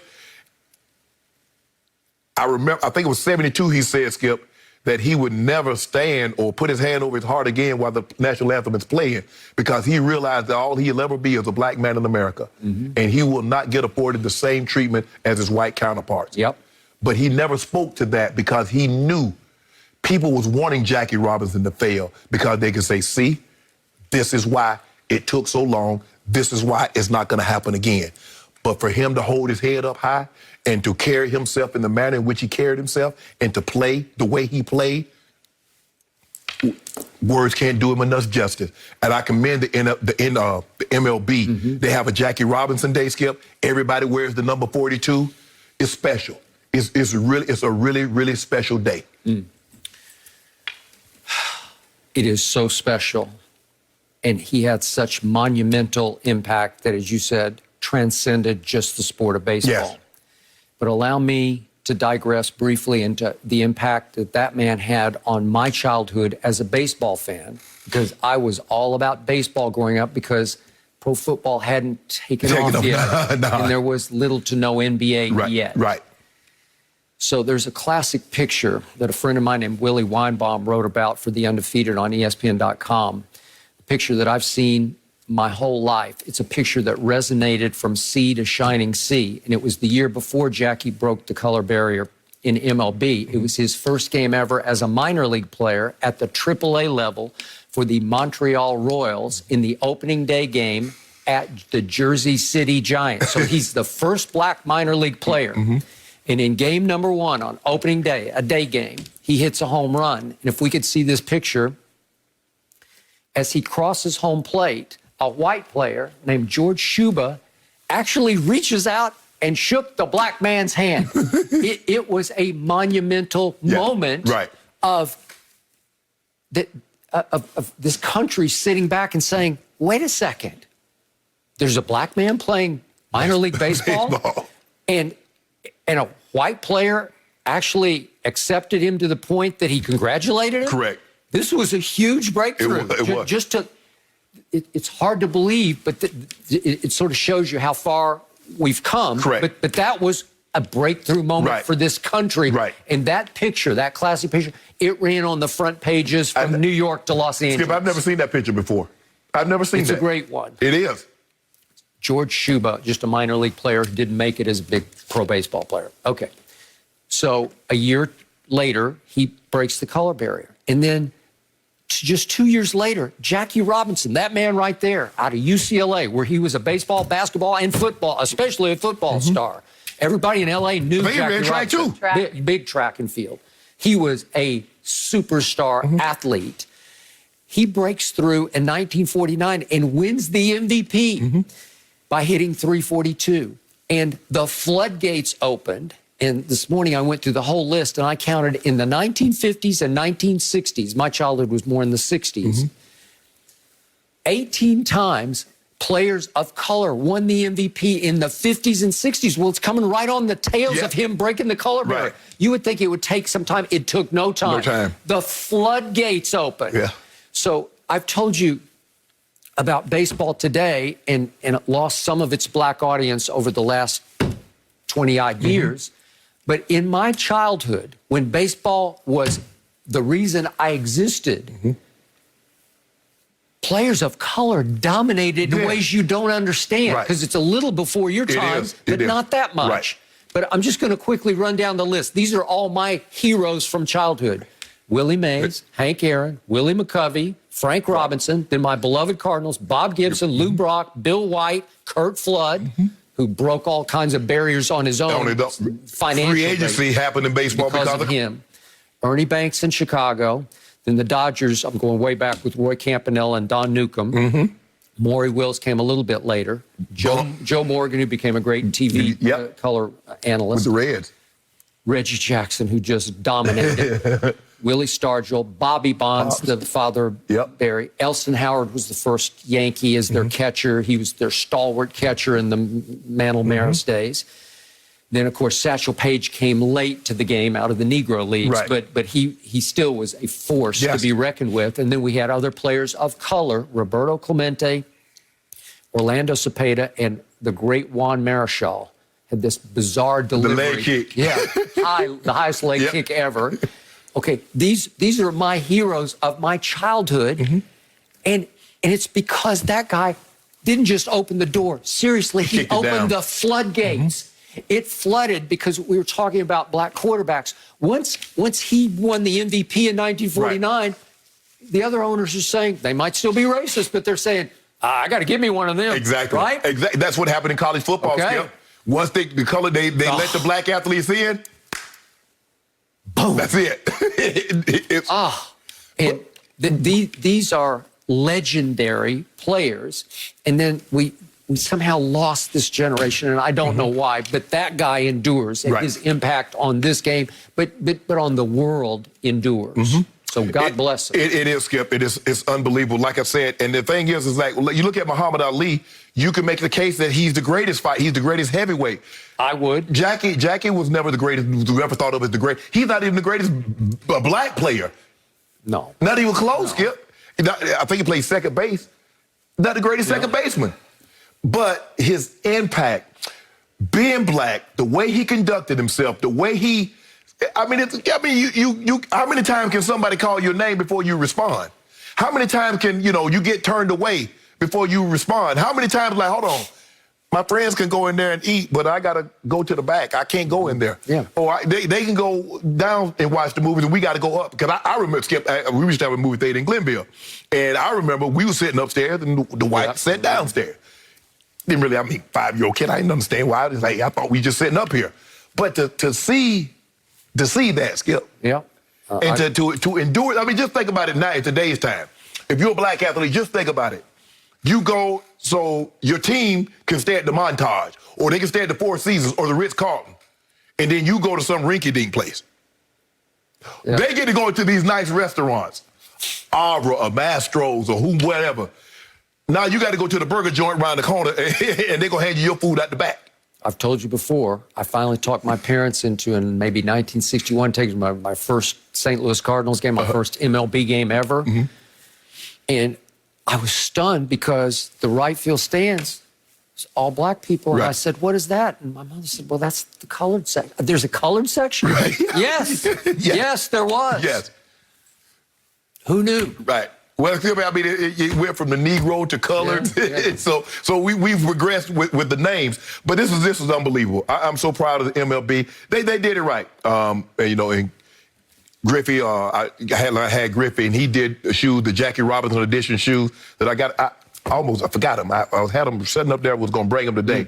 But, Skip, this is unbelievable. I mean, for this man, the courage that he showed, I don't know how many people could have done it, Skip. I don't know. But not only did he have to show courage, Skip, he had to play well. Now, he can't hit 200. He can't hit 200 and show courage. He had to show courage, strength, and still play well. Like you said, his second year, he won the MVP. 342. And then after that. Yep. His career wasn't that long. But yeah, I think he played 11 seasons, Skip, because he didn't get to the main. He didn't get called up till he was 28. I know. So I think it's 27. 22. Yeah, so. But still, yeah. I mean, guys now, they getting called up at 21, 22. Yep. What a great man that was. Unbelievable. And I'm so proud of everyone for continuing to uphold this day. I am too. And this impact. Yep. He's MLB's Dr. King. He is. This happened as well last year, but I'm seeing that over 100 MLB players have pledged to donate their salaries today to the Players Alliance. It's founded with the goal of improving the representation of Black Americans in the sport. So they raised over $1 million last year doing this. So what a cool thing to just continue to honor him. And Fox Sports is also honoring Jackie Robinson's life and legacy. They're going to donate some brand new baseball and softball gear, helping reduce financial barriers to the game for underserved youth in New York and LA. So, wow, really, really proud to work at a company that is doing that right now. No mercy. Some breaking news out of Brooklyn this morning. Forward LaMarcus Aldridge announced his retirement on Twitter just moments ago. Aldridge said that the last game he played 5 days ago, he had an irregular heartbeat, and it was, quote, one of the scariest things I've experienced. So he's putting health and family first and hanging it up after a great 15-year career. Yahoo Sports senior NBA insider Chris Haynes is now joining us. Chris, breaking news here. What can you tell us about this? Yeah, this is definitely an unexpected occurrence. When I first covered the NBA, I was covering the Portland Trail Blazers, and LaMarcus Aldridge was the first star I had the privilege of covering. And I will say this has been something he's dealt with his whole career. You know, his rookie year, he was diagnosed with the irregular heartbeat syndrome, which his heart kept beating fast. And, you know, he was out indefinitely for a period of time when he was with the Spurs due to the same thing. And so this makes it seem like that he's calling it a career. You know, in his words, in his statement he put out, saying it's one of the most scariest things he's experienced. That let me know that this was probably even worse than the other ones he's went through previous. And I owe a lot to him, man. You know, just, you know, being a guy who covered that team, covered the Portland Trail Blazers. You know, you only get as big as the players that you're covering. And, you know, he rose to stardom after the Brandon Roy era and the Greg Oden era, and to become the player he was. And so it's sad and unfortunate it has to end like this. But I reached out to him this morning. We had a little chat, and I hope he's at peace. That's what I told him. I hope he's at peace with the decision, because he was playing good. He was playing well for the Brooklyn Nets. And so I know this had to be a very disappointing decision. Yeah, I think it's pronounced Wolff-Parkinson-White syndrome, and it's reported that he's gone onto multiple procedures since 2006. And at this juncture, Skip, for him to have to go through, he's gone through the procedures to have a career that's lasted 15 years, he said, you know what, I ain't going to tempt fate anymore. No. Yeah, you know, it'd be nice. I'm in a very good situation because, Skip, you know, the ultimate goal, if you play a team sport, is to win the championship. And finally, he's in position to win the championship. Yep. But you say, you know what? There's some things worth more than a trophy. That's life. Because, you know, Skip, I read a quote from Kobe. Kobe said, the biggest mistake that we make is that we think that we have time. LaMarcus Aldridge said, you know what? I'm going to take some time. I'm going to give it to my family. I'm going to make sure my health is okay. Yep. And that's what he should do. That's what he should do. Kudos. Great career. 7-time All-Star, 2-time second-team All-NBA, 19 points, 8 rebounds for a career, Skip. He's had an unbelievable career. And from 2006 to here it is, Skip, think about that now. That's 15 years that he's had procedures and had a nice career, had a great career. And he has been at risk since 2006. At risk. Yes. And he said this was the scariest. So lets me know he's had this before, Skip, but nothing has bothered him quite like this. And I think a lot of times, Skip, you see what happened over the landscape. You see the mortality. It makes you think about your own mortality. So congratulations on a great career, LaMarcus. Get well and enjoy your time, bro. Yep. I echo that. And back to Chris. The time I've spent around LaMarcus, not like you did, but Chris, a real gentleman, a high character, a really good human being. That's what I took away from my little time around LaMarcus. Would you concur? Yeah, I mean, LaMarcus was a guy who was quiet. He didn't like the limelight. You know, to be a star player, he was somebody who shied away from doing all the promotions that a team would ask of his star player. And at times as a reporter, it was hard to cover somebody like that because he didn't like talking. He didn't like speaking. But with that, he let his game do the talking. And, you know, I think looking back at LaMarcus, he was so when you talk about somebody as a made man in this game, he had talent. Obviously, he was a high pick, but he always felt like he was underappreciated in Portland. And what I mean by that, what I'm bringing that up is that, you know, there was Brandon Roy there. Yep. There was Greg Oden there. And they kind of like gave them the team. And injuries occurred to why LaMarcus was given his shot. And he always felt like his shot should have been sooner. And he proved that, you know, he was just as good as advertised. You know, I think he lived up to his billing. I think he surprised a lot of people. But, you know, he was a guy that, you know, if you were around him every day, you would feel like you knew him sometimes, then you wouldn't. But I'm telling you, Skip, Shannon, one thing about it, whenever he did open up, the guy was gold. He was gold. And I think he started to do a lot more of that as he matured and as he got older. And like I said, going back to this decision, this was his, Shannon, you touched on it, this was his best chance of winning a championship. And he got the starting job over there in Brooklyn. So to call it a career right now, it just tells you how severe this situation was for him and his family. And it's tough, man. I wish him the best of luck. I just hope that he has peace. You know, a lot of guys can walk away from the game. It's a rational decision. It's a rational move to make. But deep inside, they're still wrestling with it. I hope he's at peace with this, knowing that, look, this game is not worth me putting my life on the line. You know, I still have family and kids to raise. I hope he's looking at it from that standpoint. Yeah, I agree. So will the question is, how much will the Nets miss him? I know LaMarcus more from his 5 years in San Antonio. And as we all know, he is a lethal mid-range jump shooter. Mm-hmm. And yet, Chris, what I always appreciated the most about LaMarcus was he was a very underrated at 6 feet 11 inches tall, and he's a long 6'11". He could rim protect. And I thought that's what he was going to help the Nets with the most, was on the defensive end, where obviously they can be challenged, but he can rim protect. Maybe not as much at 35 as he could at 25, but still very savvy, tough-minded on the defensive end, schooled by Greg Popovich and teams that were known for their defense. So that's where I believe they will miss him the most. Yeah, you got a point there. I mean, just his length has definitely helped. I mean, DeAndre Jordan and Blake Griffin, those are the other bigs that are left on that roster. LaMarcus went over there to start for a reason. I'm not sure how much Blake can be impactful at that center spot, particularly and especially defending at the center spot. Agreed. And DeAndre Jordan, he's not somebody you can lean on heavily for minutes. So this is a big blow to the Brooklyn Nets to have this guy go. Now, the league is not going to feel sorry for him because it seems like the Brooklyn Nets just been getting every star player that's been available in the buyout market. So with that being said, nobody's going to feel sorry for him.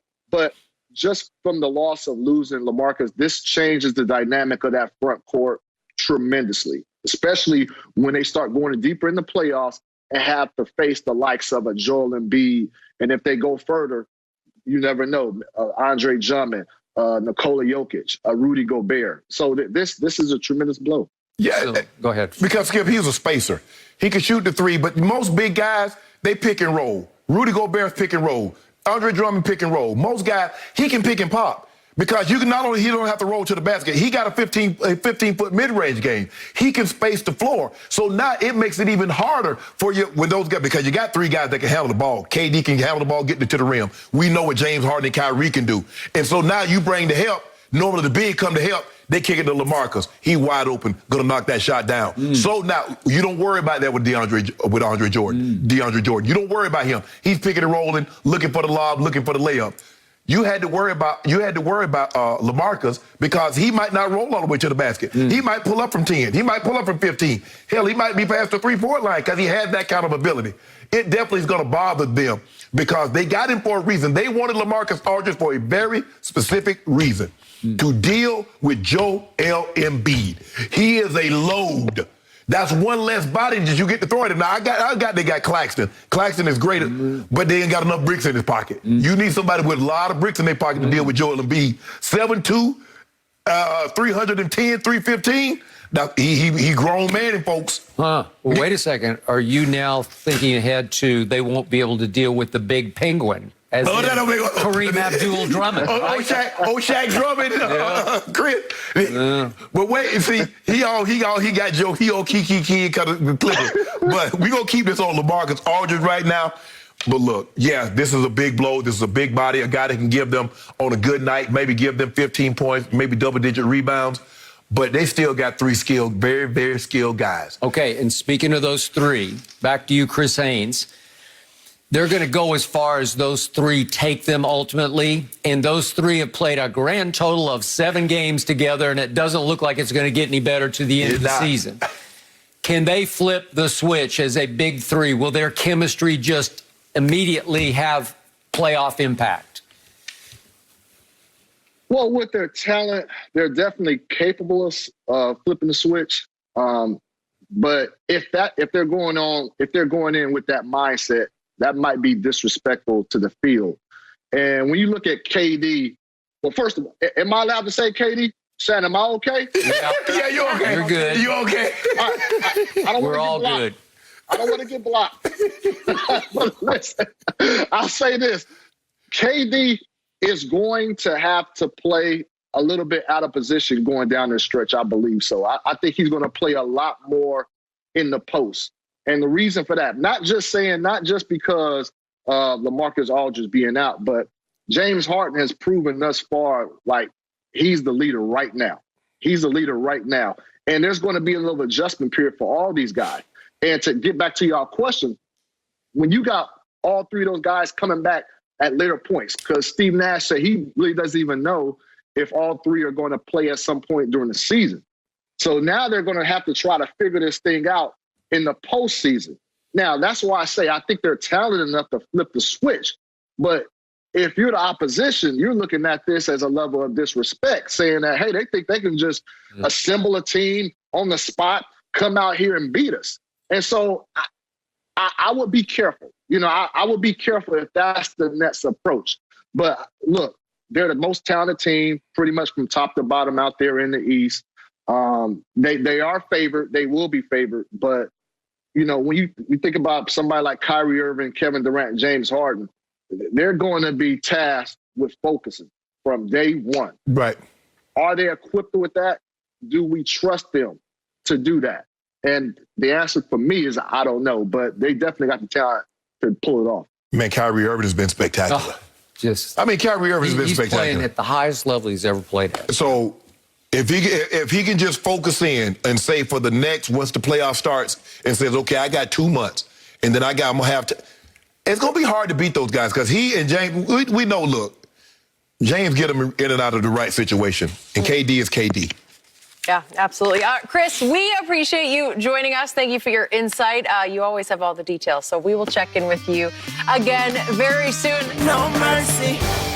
Sunday, the NASCAR Cup Series is back on Fox. Catch the sport's top drivers as they battle on the short track at Richmond in the Toyota Owners 400. Catch all the thrilling action Sunday at 3 Eastern on Fox and the Fox Sports app. And don't miss your chance to win $10,000 of Clint Boyer's money during that race. So download the Fox Bet Super 6 app and pick 6 outcomes in Stage 2 for your shot to win.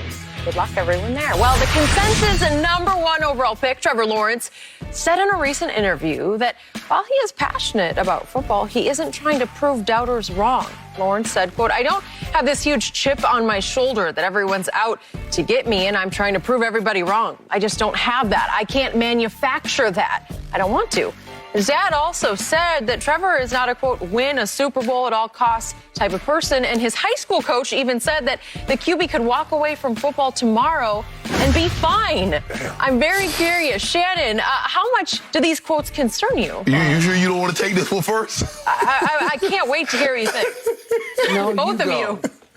You can't love this. Skip, look, I was fine as long as when he said, you know what, look, I don't have a real chip on my shoulder. I can't manufacture that. I'm fine because, Skip, we got to be careful of how guys get themselves ready to play. And I'm a firm believer you do what gets you in the best frame of mind to get you ready to play. But when he said, you know, he don't really care about winning at all costs, I don't really know how great you can be if you don't become very, very selfish and adopt that attitude. Now, I'm not saying you got to have a chip, but you got to be really die for this kind of stuff, Skip. Yes, now, sir. I'm not saying you got to be Tom Brady because Tom Brady went in the 6th round, Skip. There's like 198 players before him. 20 quarterbacks went before him? Yep. So Tom Brady works at Lay's. All the chips on his shoulder. Skip, this guy was the #1 recruit coming out of high school. This guy's going to be the #1 recruit in the draft. Always has been number one. Look, I know he went to Cartersville, the Purple Hurricanes. They didn't win the state. It's like an Atlanta suburb. Yeah. They got a dominant program, even though they got the brakes beat off from last year in the state championship. Skip. But anyway, Skip, I don't like the fact that he could walk away and be man, hold on. Man, I'm about to invest all this money. You talking about you can leave tomorrow and you be cool? Yeah. Hold on, Skip, wait a minute now. Thank you. The Super Bowl ain't I don't care that you're not the chip. You don't have a chip and people not out to get you. Okay, fine. I'm good with that, Skip. But I need that passion, bro. I need you to be willing to die for this thing because, you know, there are a lot of guys that are willing to die for this thing. Mm-hmm. Now, you're going to be the face of the franchise. You're going to be the leader. And you not willing to give it up. And you know, you like, hey, man, we won. We lost. All right, hey, can we get a No! Skip, it hurt me to lose. And I understand that, you know, look, you can't win them all, but Skip, that thing got to hurt.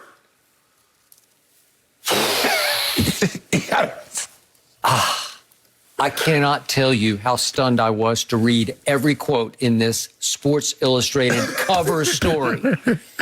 And even though some people are going to read it and say, those are noble proclamations, they're admirable. Not in this context. No. I'm sorry. If I'm the Jacksonville Jaguars, if I'm our man Urban Meyer right now, I'm sitting back. I'm deeply troubled by everything I read in the story to the point I'm horrified. Yeah. I'm not saying I'm going to second guess my choice. Right. I'm just going to second guess what his motivation is because this is classically the un-Brady, or I should go to anti-Brady. Right. This is everything Tom Brady is not. I think he anti every great quarterback that I've ever been around. Every great. Hey, he has been so blessed for so long. He's been the best at every level. It has come so easily for him. Right. He chose Clemson over Georgia. He took a little flack for that, and it didn't seem to bother him. No. But at Clemson, he was surrounded by supreme talent at every position. And that coaching staff, as you well know, It's high-level coaching that he got. He was always put in positions to win, to win easily, to be able to fairly effortlessly be the best quarterback and the presumptive runaway number one pick in the draft. Exactly. I would really question long-term about you don't have any chip on your shoulder, and then for your father to say that you're not motivated by winning Super Bowls at all costs, and for your high school coach to say you could walk away tomorrow and be fine. And then I've always thought that it was weird to me that he came from an Atlanta suburb, but he had surfer dude written all over him because he's got the hair, long hair, and he's got the demeanor. His demeanor is very California, Newport Beach. And this interview took place in Laguna Beach, where he is now preparing for the draft with his fiancée. Right. And his fiancée is quoted in the Sports Illustrated piece named Marissa Mowry. She says, there's also more to life than playing football. Well, it's easy to say that right now, but listen, you have your whole life before you, and it is football, unless you don't want it. And there's no law. You can walk away now if it's not that big. You're about to go into the most dog-eat-dog competition in this country. There's nothing like the competition in your sport that you played at the highest level. It's going to be hard to get guys the following, knowing he feels like this. For me, look, and I was different. Losing bothered me. It bothered me. We lost the game, and I see guys keying on the bus. What the F you laughing about? We lost. Yeah. That ain't funny. Do you know how much time we spent practicing? Do you know how much time I spent watching tape? And you think it's funny? What's to talk about? Are you talking about the play that you missed? Are you talking about what we can do next week to make sure we win? Skip that. Bruh.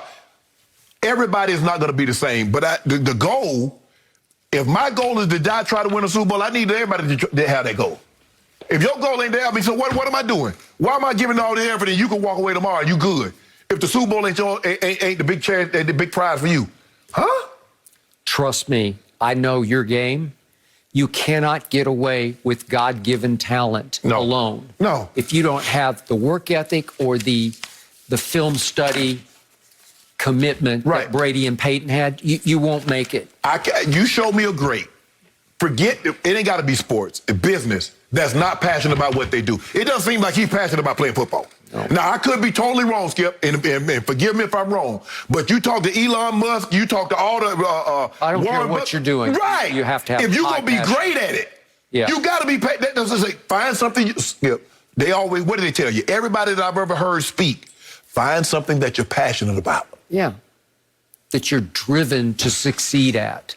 You were driven as a 7th-round draft pick. Yes. To make it and succeed at. Yes. It's all I've ever wanted to do. It wasn't no way I can walk away. No, hell no, I can't walk away from this. I invested too much.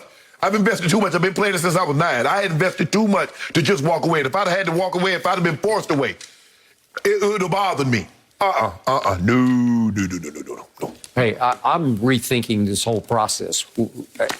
I wouldn't take him one over. That's just me. If I read this, you could say I'm reading too much into it. But if these quotes are true, and I know Michael Rosenberger wrote it, he's top notch. Right. So I'm taking all this to my bank. I'm not taking him to my bank. Yeah. This isn't how you live up to being the #1 overall pick. This is how you bust. Yeah, #1 ESPN ranking coming out. Yep. #1 overall pick. He won the national championship as a freshman. There's been very little doubt. Hey. Who's doubting you, Skip? I told you I read a long piece this morning on ESPN.com about Trey Lance, his redshirt freshman year. One of his friends called him in the offseason and said, "What are you doing?"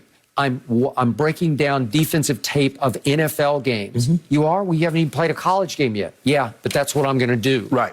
That's called chip on shoulder because Minnesota would not recruit you as a quarterback. I ain't never heard a great talk like this.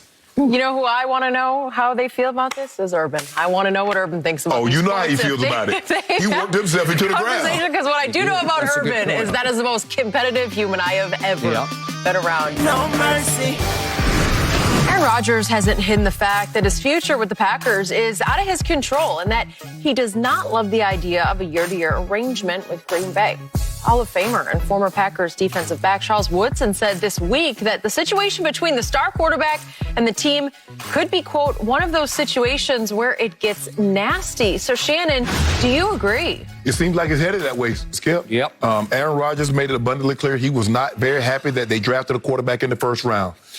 It was reported that the general manager called Aaron Rodgers when they hired a new head coach and said, "Don't you be the problem." That was it. He won the MVP. And by the way, they did not consult him on said hire. Correct. Yes. He won the MVP, and the GM said, "We don't really do the contract negotiation, and we don't talk about individual players." Yeah. It seems like this thing is headed just like the predecessor's divorce from the Packers. It seems like it's going to get ugly. Yep. And whose fault is it? There's enough blame to go around. I think maybe they're tired of Aaron's cavalier attitude. Yep. But Skip, that's Aaron Rodgers. The guy, I know. The guy just it. won the MVP. I got 48-4, 48 touchdown, 4 picks. And we're talking about this thing about to end ugly. I know. I got it. It's going to be a messy divorce sooner than later. I have told you for 5 years, sitting right here, there's much to love about Aaron Rodgers and just as much not to like about Aaron Rodgers. And they are demonstrating that as an organization time after time after time, to the point they reached up into the draft to draft his successor. Right. And you say, wait a second. And he bounces back and has an all-time MVP. It wasn't just a good MVP. 48 touchdowns, 4 picks. It was arguably the greatest year. In fact, your favorite website, Pro Football Focus, ranked it as the greatest season ever since they've been ranking seasons. Yes. Wow. And I told you, when all was said and done, they lose the NFC Championship game at home, the first one he had at home, and it's like he's now holding them hostage again because they don't love the outcome of the year, obviously. Right. He's now 1-4 in championship games. He's now 7-8 in the playoffs since that long ago Super Bowl 10 years ago, the only one he's been to and the one that he won. Right. And yet it's almost like mind-blowing. It's inconceivable that guy who had the greatest season ever is on the outs with his manager. Yeah. But he is. Yeah. And it's going nowhere fast. It's funny, Skip, because you think about it. It's not like Joe Montana had the greatest ending in San Francisco. No. He wanted to stay. Tom didn't have the greatest ending. No. Even Peyton. Peyton definitely didn't have. So should we? I guess we shouldn't be surprised. That's what happens. Yep. No mercy. Breaking news today, but this out of Seattle, just a day after visiting. Aldon Smith and the Seahawks have reportedly agreed to a one-year deal. Smith had 5 sacks last year for the Cowboys, 3 of which came against the Seahawks in Week 3 last season. Seattle was reportedly interested in trading for the defensive lineman at the trade deadline last season, but couldn't get a deal done. So, Shannon, bigger gain for the Seahawks or bigger loss for the Cowboys? Bigger gain for the Seahawks because we didn't give up nothing. We got it. It took us like 6 months, but we got it. You don't even like it. Yeah, I like it. I like it a lot better now as he up the north. He duped you, Mr. Seahawk. He had 3 of his 5 sacks, as Jenny just said, at Seattle. He was second on your team in sacks, and he was making a couple of $1 million, and one guy was making $21 million. He gave us one great month, and that was it. It was the first month, and he hit the wall. Okay, what about your other defensive I don't even remember him playing the last couple of months. If you don't mind me asking, name the other great months your defensive players had. So Jalen Smith, Wolf Hunter, D-Law, Gregory. Which one had a 2 months of great football? Was Aldon Smith on the field when they gave up 308 yards rushing to Cleveland and then 200 to Baltimore, 200 to Washington? Yes, he was. What about D-Law? Was he on the field? He was. What about Jalen Smith? Yep. They're all going to bounce back. Oh, they go back. So he going to bounce back. We're fine without Aldon. I wish him double-digit sacks. But happy trade. Book it. Double-digit sacks. Double-digit sacks. Oh, you want a little do on that? Want a little do? I want a case right now. Okay, on double digits? Double digits. Thank you. I wish him the best. Extra game. Got it. You guys, right before we end, we get all heated. Great stuff today, guys. Undisputed is back tomorrow at the same time. The Herd is on now. Have a good one.